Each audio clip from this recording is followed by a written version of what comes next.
Et du coup, pourquoi l'idée après de raconter la même année, mais du côté des mecs? C'était pas une idée de départ. Vraiment, le premier volume, je l'ai écrit pendant mon congé de maternité. En fait, voilà, je voulais parler de ces femmes. Il y avait plein de thématiques que j'avais abordées avec des vraies personnes, entre guillemets, sur Terra Femina. J'avais plein de témoignages de femmes que je voulais mettre dans un livre, pas ni un essai, ni un livre type blog. Donc voilà, le roman s'est imposé. Et lorsque j'ai terminé ce récit, à la relecture, je me suis rendu compte que les personnages masculins étaient vraiment dans l'ombre, on ne les connaissait pas vraiment. Ils en prenaient en plus un peu plein la gueule parce qu'on a le point de vue des femmes. Et je voulais leur donner la parole, montrer que forcément, voilà, comme c'est un peu une discussion entre copines, c'est vrai que quand on parle à ses copines, très rarement on dit « Oh, mon mec est génial, c'est vraiment super, regarde ce qu'il a fait et tout ». On est plus à dire « Ah, il n'a pas rangé la chambre, ah, il n'a pas fait ci et ça ». Montrer que le point de vue qu'on peut avoir dans des problèmes de couple, quand on est une femme, c'est pas forcément la vérité. Et voilà, on a dans le second volume le point de vue des hommes, ce qu'on trouve qu'ils font de mal dans le premier.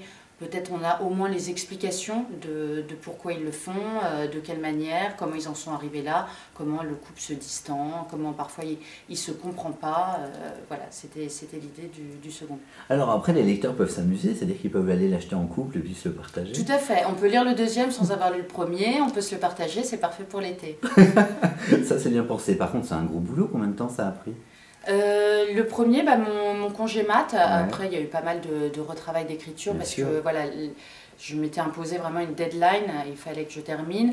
Le deuxième c'était plus facile parce que les personnages étaient installés et j'ai vraiment pris beaucoup de plaisir justement à me pencher sur la psychologie de ces personnages masculins. Parce que la paternité aujourd'hui, je trouve qu'elle est encore plus bouleversée que la maternité, justement avec ces femmes qui travaillent, le fait que les hommes ils s'engagent bien davantage que nos pères et encore plus que nos grands-pères. Ils changent les couches, ils emmènent les enfants au parc, ils font beaucoup de choses qu'on leur demandait pas avant et dont ils avaient même pas forcément envie parce qu'il n'en était pas question et c'était des thèmes vraiment passionnants à aborder. Alors justement, en travaillant sur cette fiction globale qui aujourd'hui fait 2 romans, j'imagine qu'au départ on part sur des thèmes dont tu as l'habitude, sur lesquels tu es à l'aise puisque tu les as beaucoup pratiqués au sein du site Terra Femina, mais à un moment donné, qu'est-ce que tu as appris de nouveau ou quelque chose qui t'a le plus confirmé, sur lequel tu avais peut-être une idée comme ça vague? Justement, c'était sur les hommes. J'avais une idée de départ parce que justement, tout ce thème de la paternité, de la place des hommes dans la société, qui a été très bouleversé par la libération des femmes qui s'est faite malgré tout en très peu de temps.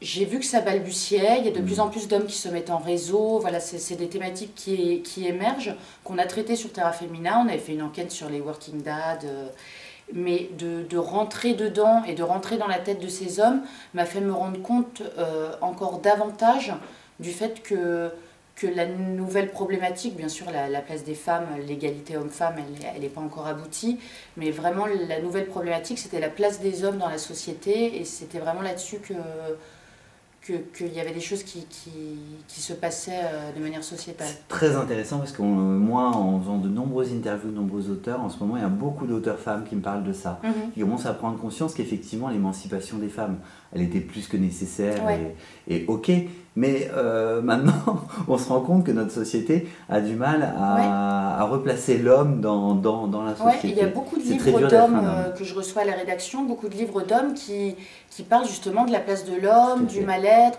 de l'homme avant, on l'éduquait en lui disant t'as pas le droit de pleurer, t'as pas le droit de faire ci, voilà, sa vie elle était toute tracée, tu seras père de famille, tu rapporteras l'argent, tu prends soin du foyer, hop tu meurs, c'est fini, et que maintenant voilà, c'était totalement différent. On est en train vraiment de digérer toutes ces mutations. Adèle Bréau, un grand merci pour cet entretien au sujet de La Cour des Grandes. C'est le premier livre et le deuxième, tu vas m'aider pour le titre. Les jeux de garçons. Voilà, les jeux de garçons qui me concerneraient peut-être plus. Alors, je vais être très honnête, j'ai fait l'interview en lisant le premier volume, le deuxième, je viens de le recevoir et je vais partir avec cet été. Parce que moi, je ne vais pas tarder à partir en vacances. Donc, j'aurai la vue des garçons. J'invite les lecteurs à te le lire parce que c'est vraiment très intéressant. Et puis, pour tes premiers pas dans la fiction, c'est très ambitieux. Bravo. Merci beaucoup.